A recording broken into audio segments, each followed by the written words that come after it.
You know, I always find it very interesting because I get a lot of questions, and there tends to be about 10 or 12 similar questions that have a similar theme. And one of the questions that I really appreciate is when someone asks me if they think they have a problem, and they might say they drink, oh, I drink 6, 8 beers a night.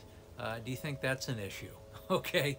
And generally, I look at that and I think, well, let me ask you this. Is that what you really drink? Or is that what you're telling me you drink? So what I'll do is I'll break it down. So you say you drink 6, 8 beers. Let's call it 8. It's probably more like 10 or 12, but let's just say 8. And I'll break it down. 8 times 7 is 56. 56 times 4 is 224. So you're telling me you're drinking 224 beers a month. Let me ask you this. Do you think it's a problem? And I also get the same question from family members. When they ask, I have a loved one who drinks, and I ask them, well, do they drink every day, and are they hiding it? Do you actually know how much that they are consuming?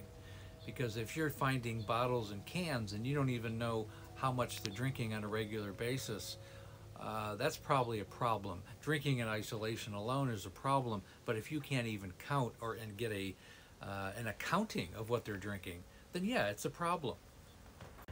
And then on the other side of this coin, there's more to it than just the accounting of what someone is consuming. It's also, how is it affecting everybody in their life? If the alcoholic is asking me, or the person that thinks they have an issue, I ask them, why don't you ask the people in your life? Ask your friends, ask your family, ask the important people in your circle if they think you have a problem.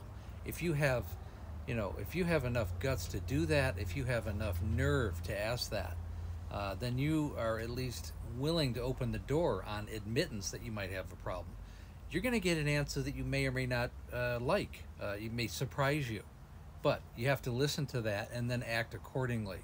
And I hope you're able to do that, because it's an important part of accountability and an understanding of the problem that you may or may not have.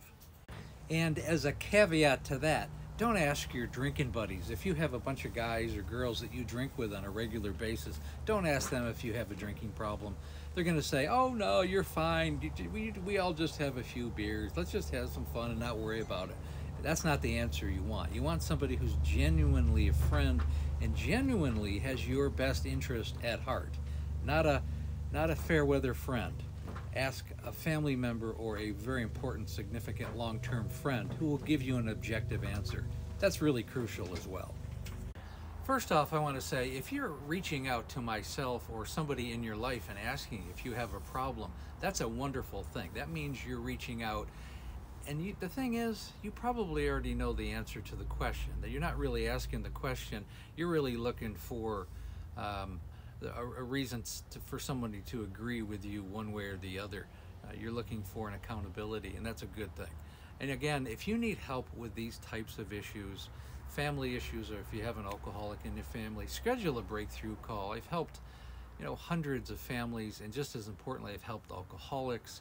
Again, please like, share, and comment. We also have a Facebook group called Amanda, A Cautionary Tale of Alcoholism, which is becoming a very good support group, and we talk about these issues and everything else connected to it every day. And again, thanks for listening.